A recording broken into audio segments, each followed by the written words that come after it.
오늘 스가랴 2장의 말씀인데요. 오늘 본문은 스가랴의 세 번째 환상을 소개하고 있습니다. 이 측량줄 환상이라고도 말할 수 있는데요. 그 내용을 좀 간단히 정리를 하자면 예루살렘을 측량하기 위해 어떤 한 사람이 나오게 됩니다.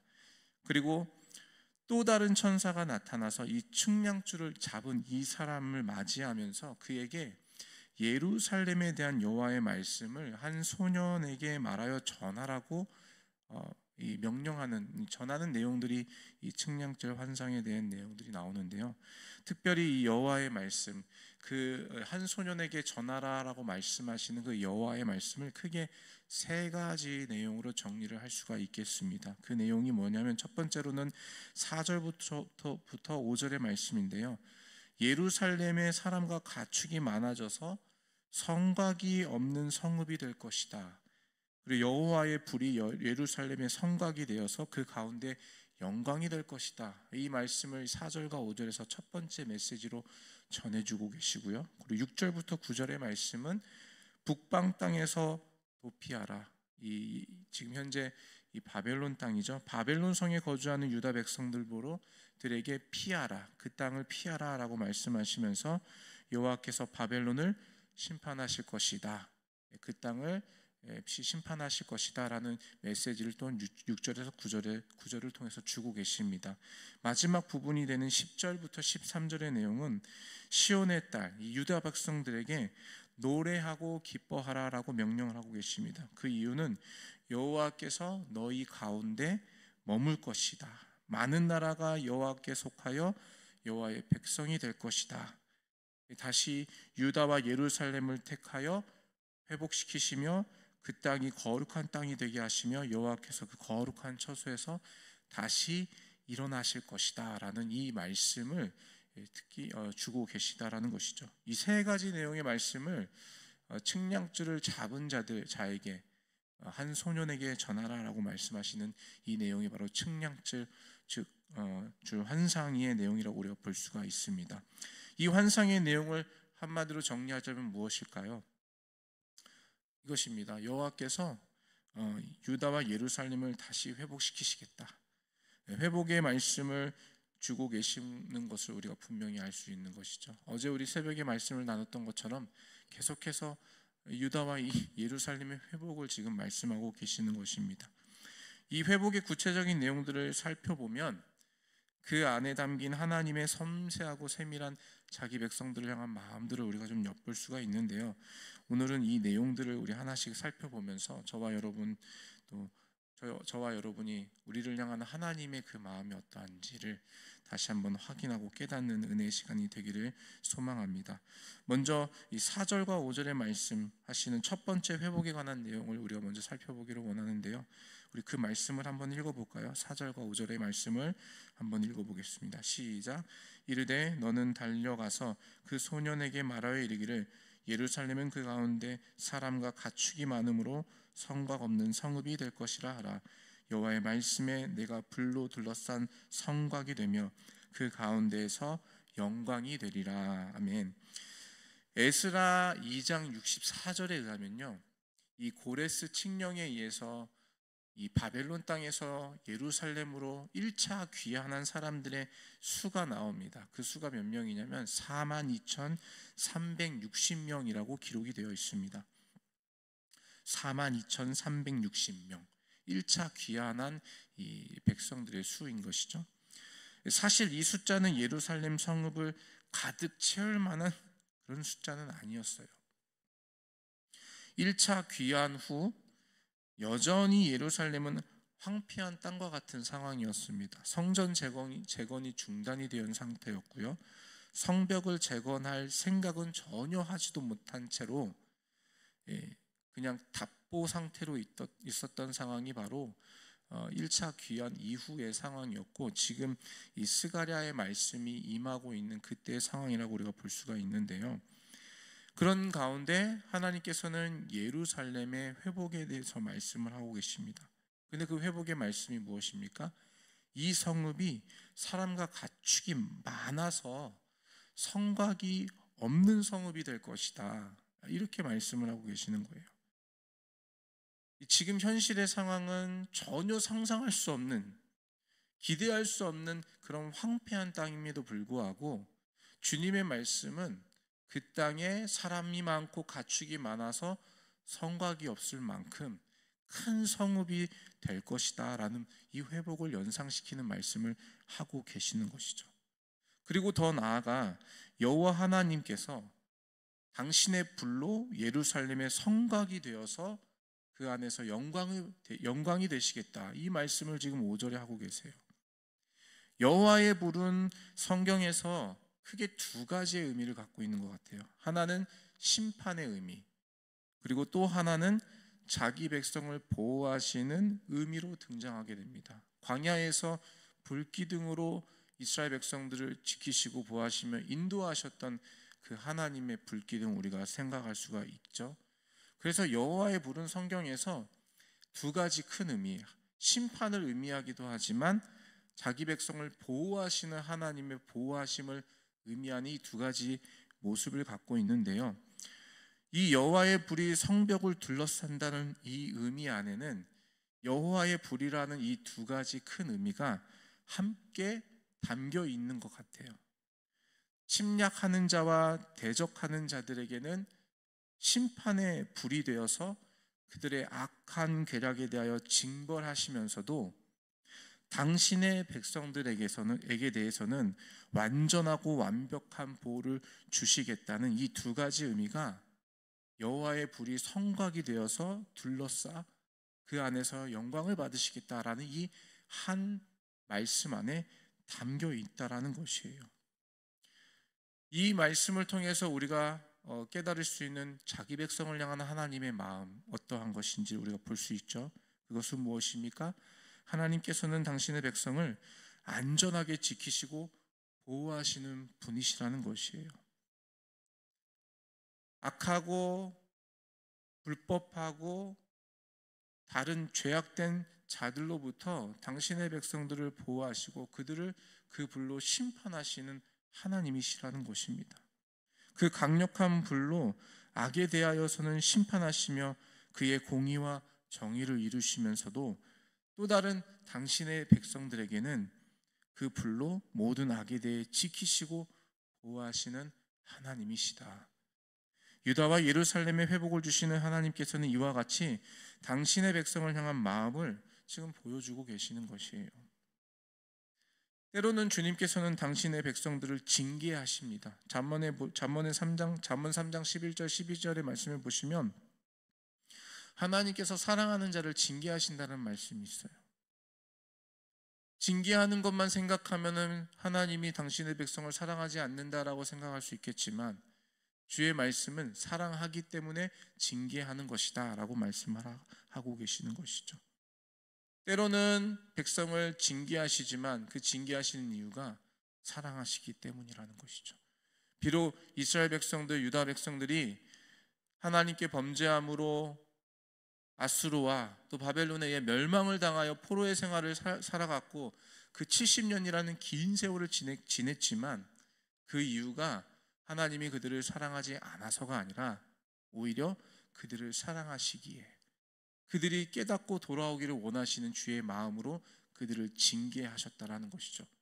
그리고 그 징계함으로 끝난 것이 아니라 다시 그들을 회복시키시겠다, 내가 너희를 지켜주겠다, 보호하시겠다라는 이 주의 말씀이 이 4절과 5절의 그 예언의 말씀을 통하여 나타나고 있는 것입니다. 이것이 우리가 살펴볼 첫 번째 주님의 마음, 당신의 백성들을 향한 주님의 마음이라는 것이에요.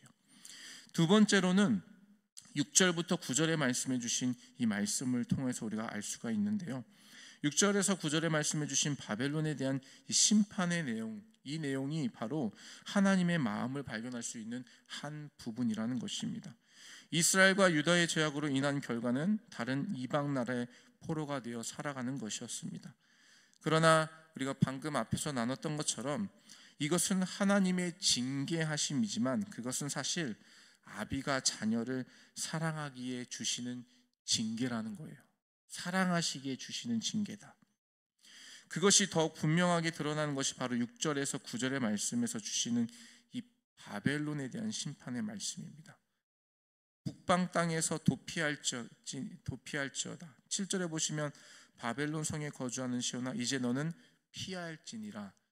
그 땅에서 피하라는 것이에요. 그 이유는 무엇입니까? 그 땅을 주님이 심판하시겠다라는 거예요.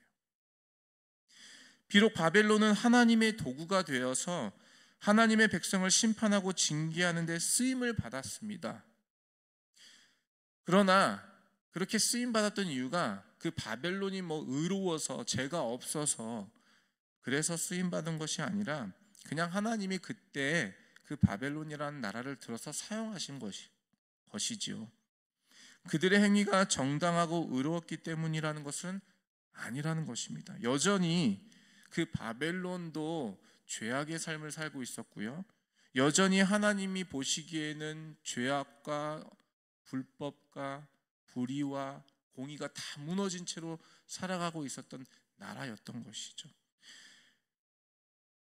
하나님께서 자기 백성을 징계하는 도구로 허락은 하셨지만 우리가 성경의 많은 선지서들을 통하여서 알 수 있듯이 하나님께서는 그 바벨론 이방 땅에 대해서도 주님께서 경고하시고 심판하십니다. 너희가 내 도구가 되어 내 백성을 징계하는 도구가 되었다고 너희가 의롭다고 생각하면 안 된다라는 것이죠. 너희도 주의 말씀을 받고 돌아서야 한다라는 말씀을 많은 선지서를 통하여서 말씀해 주지 않으셨습니까? 이 마찬가지라는 거예요. 바벨론은 하나님의 백성을 과하게 괴롭히고 하나님의 의도와 뜻을 넘어서 함부로 심판을 행했던 것에 대한 그 책망과 그에 대한 하나님의 심판의 내용들을 많은 선지자들을 통하여서 그들도 그 말씀을 받았어요. 결과적으로 이 바벨론도 여전히 하나님의 심판이 대상이 된다라는 것은 그 사실은 변함이 없는 것이죠. 하나님은 당신의 백성들을 괴롭히고 고통을 준 바벨론을 죄 없다 하지 않으신다라는 것이에요. 아무리 그들이 하나님의 도구로 유다 백성들을 심판하는 대리자라고 할지라도 그 안에 우상과 불법 그리고 정의와 공의가 실현되지 못함으로 하나님의 백성들이 받은 이 온갖 수모와 아픔에 대해서 하나님 당신께서는 분명히 알고 계시고 그에 대한 책임을 물으시는 하나님이시라는 것이에요. 한마디로 하나님은 당신의 백성의 편에 서 계시는 분이라는 것입니다. 하나님께서는 우리 뒤에 서 계십니다. 우리가 그리스도인으로서 세상 가운데 살면서 당하는 수모와 아픔, 그 고통들을 다 알고 계신다라는 것이죠. 여러분, 여기서 우리가 기억해야 될 거는요, 우리가 그리스도인으로 세상 가운데 살면서 당하는 수모와 아픔, 고통입니다. 그리스도인으로 살면서 세상에서 당하는 아픔과 수모와 고통이에요. 세상에서 세상 사람들과 똑같이 살면서 당하는 아픔과 수모와 고통이 아니라 그리스도인으로 살면서 세상과 구별되며 살다 보면 여러분, 우리가 수모당하고 아픔당하고 눈물을 흘릴 때가 있거든요. 그거를 아신다라는 거예요. 세상과 똑같이 살면서 당하는 아픔, 수모, 그게 아니라는 것이죠. 그리고 하나님께서는 그 그리스도인으로 살면서 당하는 수모, 아픔, 고통을 다 알고 계실 뿐만이 아니라 그것을 당신의 정의와 공의로 반드시 심판하시는 분이라는 것입니다. 그래서 저와 여러분이 세상에서 그리스도인으로서 당하는 수모와 고통에 대해서 여러분 너무 억울해하지 마세요. 억울할 때가 있거든요. 그리스도인으로 살다 보면 손해보는 것 같아요. 그리스도인으로 살다 보면 내가 참아야 되고 인내해야 되는 경우가 있어요. 내 성질대로 반응하지 못하고 꾹 눌러야 될 때가 있습니다. 그럴 때 보면요, 돌아서면요, 한편으로는 비참하게 내 자신이 느껴지기도 합니다. 한편은 너무나도 억울해요. 내가 한마디 쏘아붙이는 마음 할 수 있었는데 내가 못해서 너무 답답하고 그것 때문에 잠이 들지 못하는 경우도 있습니다. 여러분, 다 그런 경험 있지 않으세요? 있단 말이죠. 근데 여러분, 너무 억울해하지 마세요. 왜요? 주님이 다 알고 계시니까요. 그리고 주님께서 그것에 대해서 당신의 정의와 공의로 반드시 그 값을 물게 하시는 분이라는 거예요. 이것이 하나님 백성 된 우리에게 주시는 하나님의 은혜입니다. 하나님께서 우리가 그리스도인으로 살아가는 가운데 당하는 모든 아픔과 수모와 고통, 그리고 그 고난을 다 알고 계시고 그것을 다 주님께서 갚아주신다. 우리 지난 로마서 새벽 시간에 이 말씀을 통해서 우리가 배웠지 않습니까? 원수 갚는 것은 누구에게 있다? 하나님에게 있다. 하나님이 다 갚아주신다라는 거예요. 저와 여러분 안에 그리스도인으로 살면서 당하는 수모와 아픔과 고통이 있으십니까? 혹시나 지난밤에 그것 때문에 잠 못 이루신 분이 계십니까? 여러분 그 모든 것을 주님께 맡기시기를 예수님의 이름으로 축원합니다. 주님께서 다 갚아주실 것입니다. 마지막으로 10절에서 13절의 말씀입니다. 10절에서 13절의 말씀을 한마디로 요약하자면 여호와께서 너희 가운데 머무실 것이다, 이 말씀을 하고 계시는 것이, 예루살렘으로 귀환한 백성들은 사실 다시 돌아온 것에 대한 기쁨보다는 근심과 걱정이 많이 앞섰을 것입니다. 왜냐하면 돌아와 보니까 그 땅이 황폐한 땅이 되었거든요. 여러분 생각해 보십시오. 70년 동안 아주 그 큰 성읍이 아주 소수의 사람만이 남아서 그 성읍을 살아가고 있었다면 그 땅이 어떻게 되었을까요? 아주 황폐한 땅이 된 것이죠. 돌아와 보니까 완전히 황폐한 땅이 된 거예요. 할 일이 너무나도 많았을 것이에요. 할 일이 많았을 뿐만이 아니라 더 심각한 것은 주변의 외부적인 요소들이 예루살렘의 회복에 대해서 굉장히 방해하고 있었다는 것이에요. 성전을 건축하려고 했더니 방해하는 외부적인 세력으로 인해서 그 성전 건축이 중단되어 있지 않았습니까? 다시금 그 예루살렘이 회복되기를 원하는 마음으로 으쌰으쌰 힘을 내려고 했더니 주변의 많은 요소들과 세력들로 인해서 기운이 다 빠져버린 상태예요. 지금 상황이 아주 답답한 상황에 놓인 것이죠. 그런 가운데 오늘 이 회복의 말씀, 특별히 이 마지막에 해당되는 여호와께서 너희 가운데 머무실 것이다 라는 이 말씀은 그 당시 낙심하고 절망 가운데 있는 이 귀한한 이 이스라엘 백성들, 유다 백성들에게 정말 큰 힘이 되는 말씀이었다는 것이에요. 그런데 우리가 이 말씀에서 주목해 볼 것은 여호와께서 유다 백성들 가운데 머무신다라는 것인데요. 주님께서 이렇게 말씀하지 않으셨어요. 너희가 내 안에 머물라, 이렇게 말씀하신 것이 아니라 여호와 하나님 내가 친히 너희들 가운데 머물 것이다, 지금 이렇게 말씀하고 계시는 거거든요. 저는 이 부분이 정말 큰 은혜라고 생각이 됩니다. 왜냐하면요, 우리가 하나님을 찾아 그 안에 머문 것이 아니라 주님께서 우리를 찾아오셔 우리 안에 친히 머무셨다라는 의미이기 때문이에요. 당시 유다 백성들의 삶이 여러분 이미 회개하고 돌아온 삶인가요? 사실 그렇지 않아요. 우리 스가랴의 이 전반부에 해당되는 내용을 자세히 보시면 하나님의 말씀에 회개하라라는 말씀이 있습니다. 그 말은 뭐냐면 여전히 온전한 회개가 이루어지지 않았다라는 것이거든요. 회개를 촉구하는 내용, 그 내용을 보면 여전히 유다 백성들, 그들은 여전히 죄악의 삶을 끊지 못하고 살아가고 있는 삶의 부분들이 있었다라는 것이에요. 그럼에도 불구하고 주님은 그들에게 말씀하시는 것입니다. 내가 너희 가운데 찾아와 너희 가운데 머물 것이다. 이 말씀을 주고 계시잖아요. 여러분 은혜, 헤세드, 우리가 지난 우리 룻기 강해를 통해서 배운 헤세드가 이거 아니겠습니까 여러분?